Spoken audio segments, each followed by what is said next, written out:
Então, pessoal, dando prosseguimento à nossa aula sobre Platão, vamos para a segunda parte da aula, tá bom?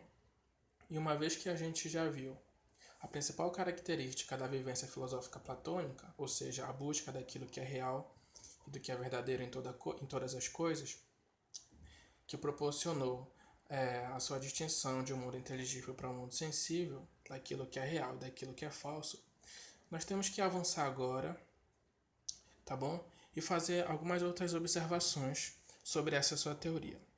Por exemplo, não basta saber desta distinção entre o mundo inteligível e o mundo sensível. É importante lembrar que Platão, enquanto um filósofo, buscava a causa primeira de todas as coisas. Portanto, Platão queria entender a razão, o motivo, o porquê dos objetos que se encontram no mundo sensível serem exatamente da forma como são. Platão queria investigar o porquê das coisas, o como elas se originaram e por que são dessa forma. E Platão vai dizer que o motivo de tudo, a causa primeira desses objetos, da existência desses objetos, ele não vai estar contido no próprio mundo sensível dos objetos físicos, que a gente pode ver, que a gente pode tocar, etc. Platão vai dizer que a causa primeira de tudo, ele vai estar contido no mundo que está para além do mundo material e do mundo físico, ou seja, o mundo inteligível. O mundo que não é palpável, mas que ele pode ser captável por intermédio do uso do intelecto e da razão, ou seja, o mundo das ideias. Ou seja, Platão vai dizer que é o mundo inteligível que dá o suporte, que é determinante, que fornece o sentido de existência para o mundo sensível. Portanto, o mundo inteligível é como se fosse o modelo perfeito de todas as coisas que se encontram no mundo sensível. Por sua vez, o mundo sensível vai ser justamente como uma cópia desse modelo perfeito, dessas ideias perfeitas. Por exemplo, o exemplo da cadeira. As cadeiras materiais são meras cópias da ideia perfeita de cadeira, ou seja, a sua ideia que dá sentido e que é aplicável a todos os conjuntos de cadeiras das suas mais variadas representações materiais. E é importante a gente entender também que, enquanto esse filósofo que buscava a causa primeira de tudo, Platão vai ser o filósofo que, digamos assim, vai sempre advogar em defesa do mundo inteligível. Ora, se é lá que se encontram as verdades, se é lá que se encontra a causa de tudo, então Platão vai dizer que, enquanto as pessoas comuns estão habituadas, né, a esses conhecimentos adquiridos por intermédio do mundo sensível, ou seja, que estão habituados apenas a olhar com os olhos e com os seus sentidos, Platão vai dizer que o verdadeiro filósofo vai ser aquele que vai se desprender desse mundo sensível e vai em busca do mundo inteligível, ou seja, vai em busca das causas primeiras de tudo, onde residem as ideias verdadeiras, eternas e imutáveis.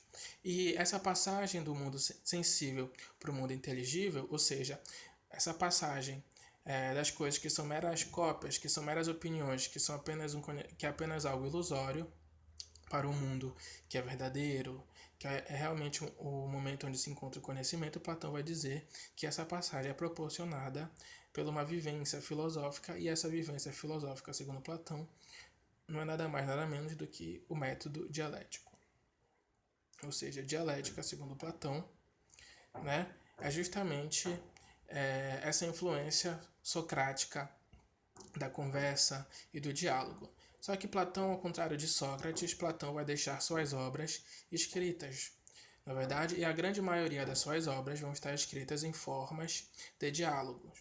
Daí que para Platão a melhor forma de sustentar argumentos filosóficos, de gerar conhecimento, é através do método dialético, da conversa, do diálogo.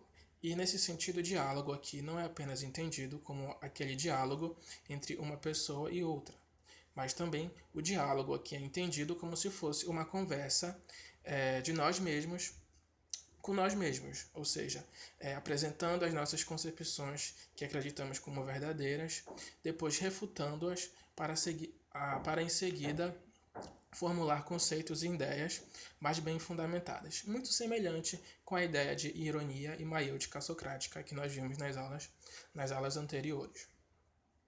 Portanto, o método dialético é o melhor modo, é o método mais efetivo para que nós nos desviamos, nos desprendemos dessa materialidade do mundo sensível, que é mera cópia, e que passemos a observar melhor, a buscar incessantemente o conhecimento e as verdades do mundo inteligível.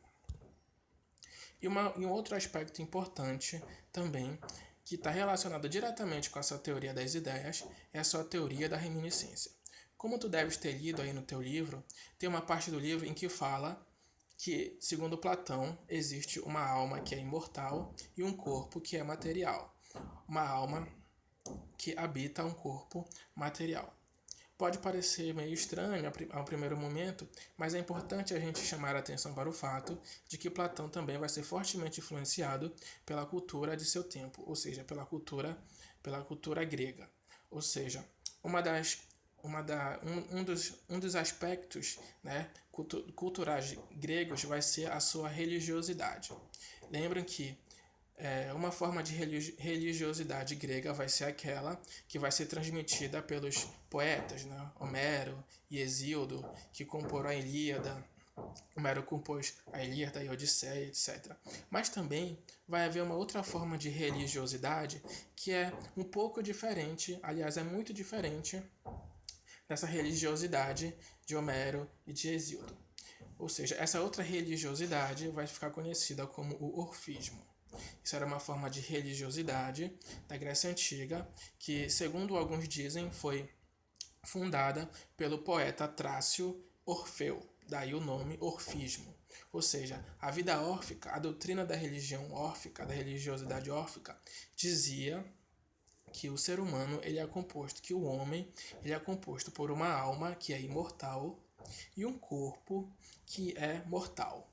Uma alma que é eterna, que sempre existiu e sempre vai existir, e um corpo que nasce, vive e morre futuramente. Ou seja, por ser eterna, a alma, ela possui verdades, ela possui conhecimentos, ela possui virtudes, e o corpo, como é algo que é gerado, ele nasce, ele morre, ele é corruptível e uma hora ele morre.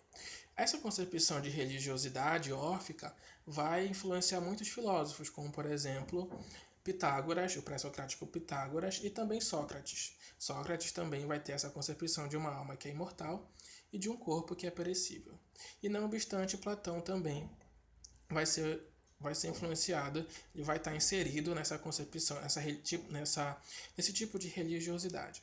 Só que o diferencial de Platão é que ele vai utilizar essa concepção de religiosidade, tá bom? Segundo a sua teoria das ideias. Ou seja, segundo Platão vai dizer que se essa alma é imortal, ela é eterna, então, por natureza, essa alma ela é inteligível. Por natureza, essa alma reside no mundo inteligível. E assim como o mundo inteligível é o lugar das ideias que são eternas, então o mundo inteligível é eterno.